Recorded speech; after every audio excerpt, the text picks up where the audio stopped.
Shalom, untuk mendengarkan firman Tuhan, marilah kita bersatu di dalam doa. Kasih karunia dan damai sejahtera dari Allah Bapa kita dan dari anaknya Tuhan Yesus Kristus kiranya menyertaimu sekalian. Amin. Ayat harian untuk kita pada hari Jumat, 3 Mei 2024.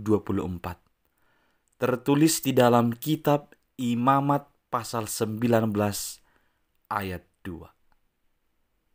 Berbicaralah kepada segenap jemaah Israel dan katakan kepada mereka, kuduslah kamu, sebab aku Tuhan Allahmu kudus.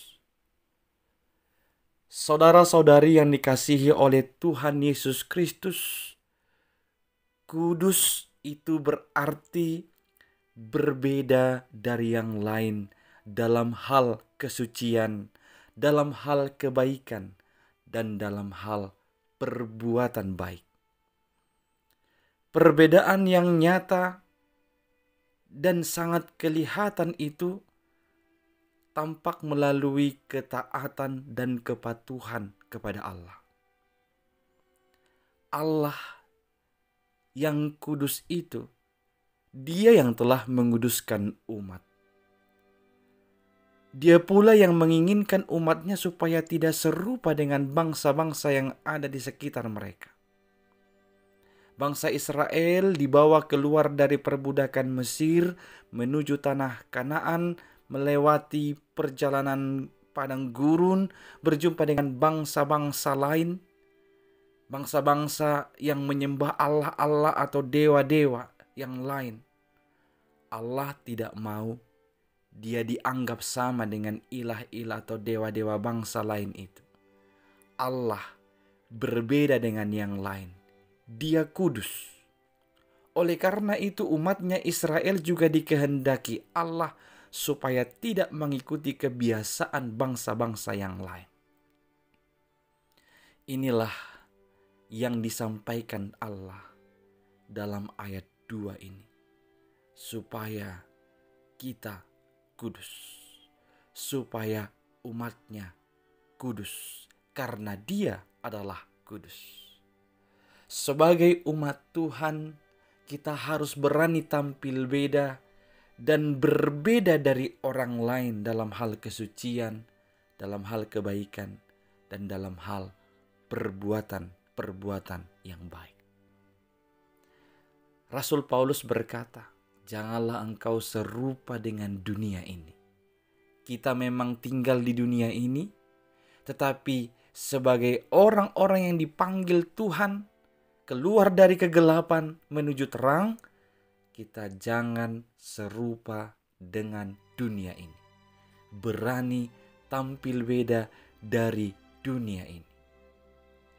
Saudara-saudari yang dikasihi Kristus, kita kudus memang bukan karena kebaikan kita, bukan karena usaha kita. Sebaliknya karena dikuduskan oleh Tuhan Allah kita. Maka sebagai orang-orang yang telah dikuduskan, janganlah kita kembali menodai atau mengotori kembali kehidupan kita yang kudus ini. Hiduplah berani tampil beda dari dunia ini. Ada banyak contoh tokoh Alkitab yang menunjukkan dia mampu bertahan, berani tampil beda dari antara dunia dan kejahatannya ini. Satu dari banyak tokoh, saya mau menyebut Nabi Nuh.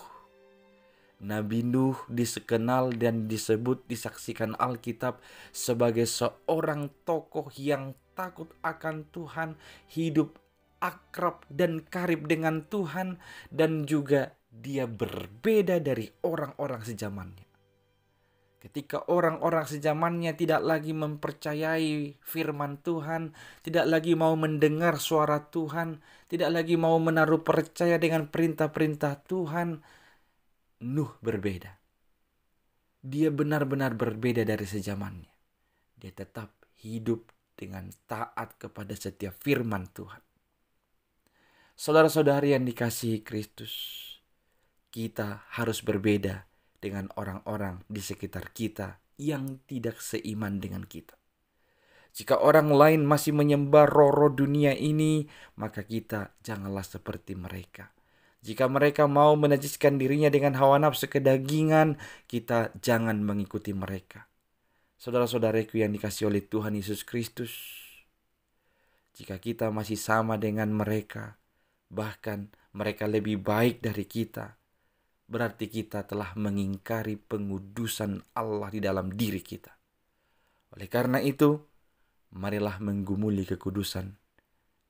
Marilah kita hidup kudus. Jangan serupa dengan dunia ini. Berani tampil beda sesuai dengan yang dikehendaki Kristus. Amin. Kita berdoa. Ya Tuhan Allah kami bersyukur karena Engkau telah menguduskan kami.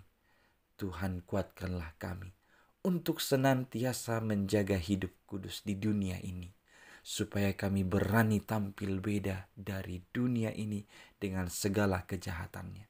Kami memang masih Kau izinkan tinggal di bumi ini, tapi biarlah kami tidak serupa dengan kejahatan dunia ini. Tapi kami tahu hanya Engkaulah yang layak kami taati dan tunduk kepadamu saja dan percaya hanya kepadamu saja. Dalam Yesus Kristus, dengarkanlah doa kami ini. Amin.